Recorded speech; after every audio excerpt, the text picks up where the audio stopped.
I don't quibble with labels.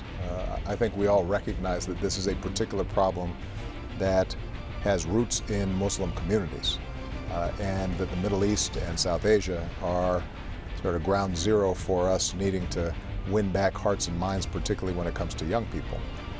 But I think we do ourselves a disservice in this fight if we are not taking into account the fact that the overwhelming majority of Muslims reject this ideology.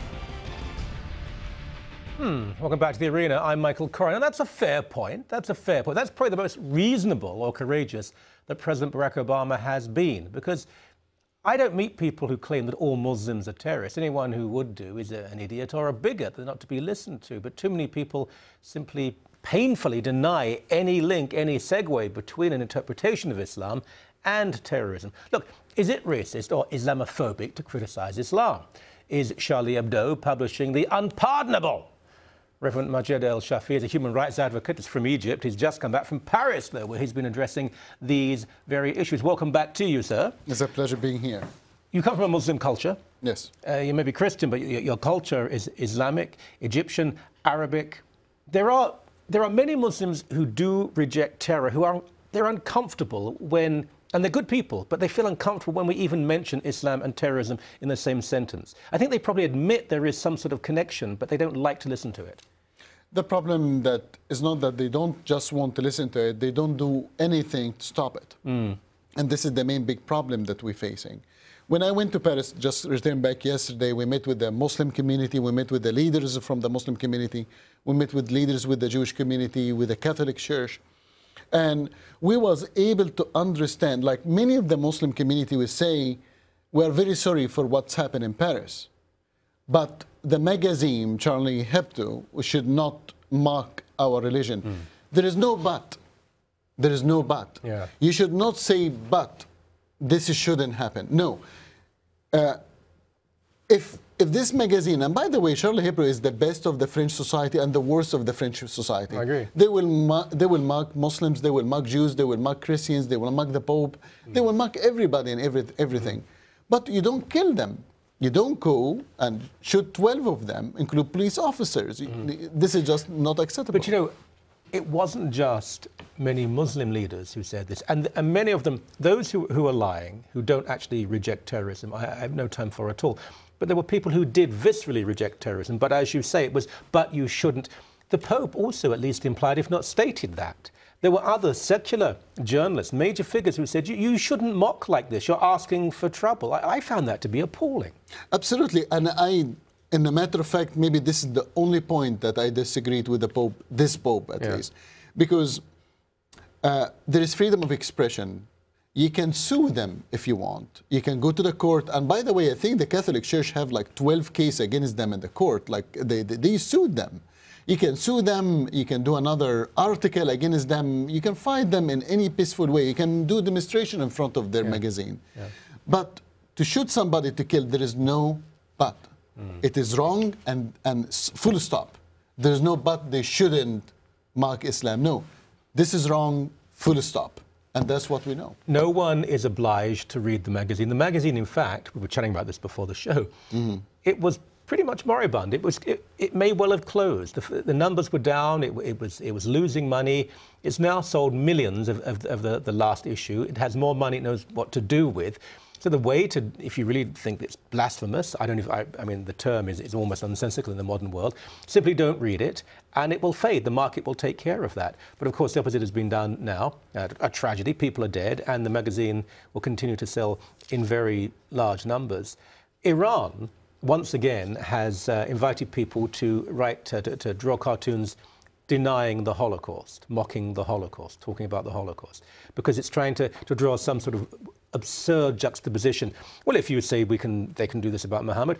Now, no Western state has invited people to mock Muhammad. No Western state has held a competition, and also denying something which is an historical truth is different from just poking fun at a religious leader. Also, when people deny the Holocaust, it's not, I'm not sure if it happened, it's a direct attack on a minority. People who mock the Holocaust, who deny the Holocaust, don't stop there. They then want Jews to suffer. Totally different. But that's how Iran, one of the icons of Islamist ideology now, is responding. Absolutely. And to be honest with you, like this is not surprising coming from Iran or coming from an extreme governments, Saudi Arabia and so on and so forth. But in the truth and the reality, even in the response, as you said, the magazine was 60,000 copy, and they were thinking about shutting it down. Now 7 million copies. 60,000 to 7 million. 60,000 to 7 million copy. People standing in the street, they no copy. And Prophet Muhammad is on the cover. Yeah. So the plan of the enemy backfired now with very heavy price, with 12 souls. But in the end, France, Australia, Canada is on a crossroad.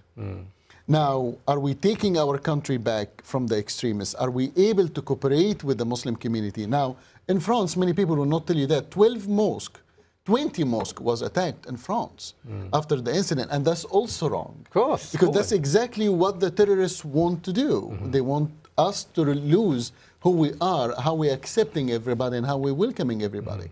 But we have to take our countries back. We have to make sure that the extremists, that the Muslim community, we are all working together in order to kick this extremist out. Let me ask you, but you've just come back from France. There are a large number of Muslims in France who do reject, actually they reject their religion too, but they do reject terror.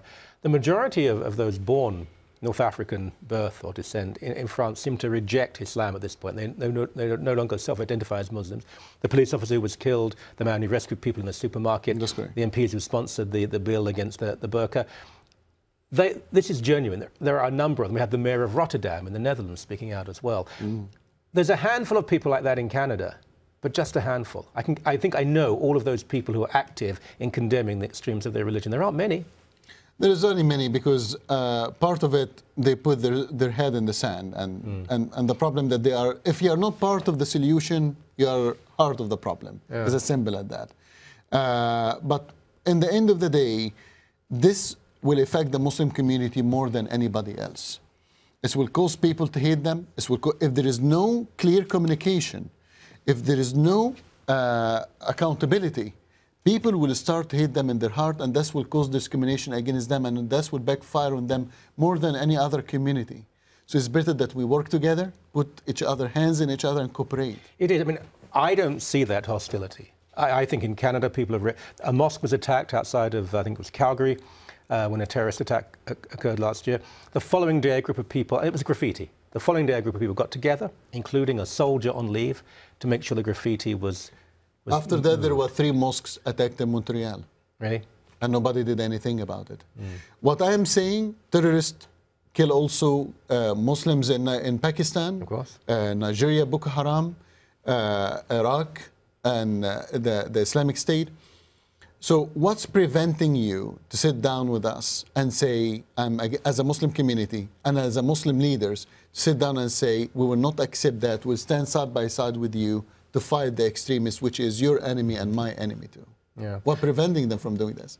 Very last question, we're out of time.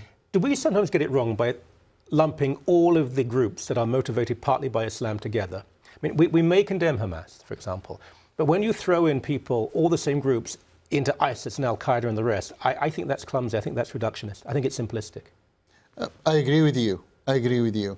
But in the end of the time, in the end of the day, we are fighting ideology. We're not just fighting individuals. All right. And all of this group that you mentioned, they will share one ideology.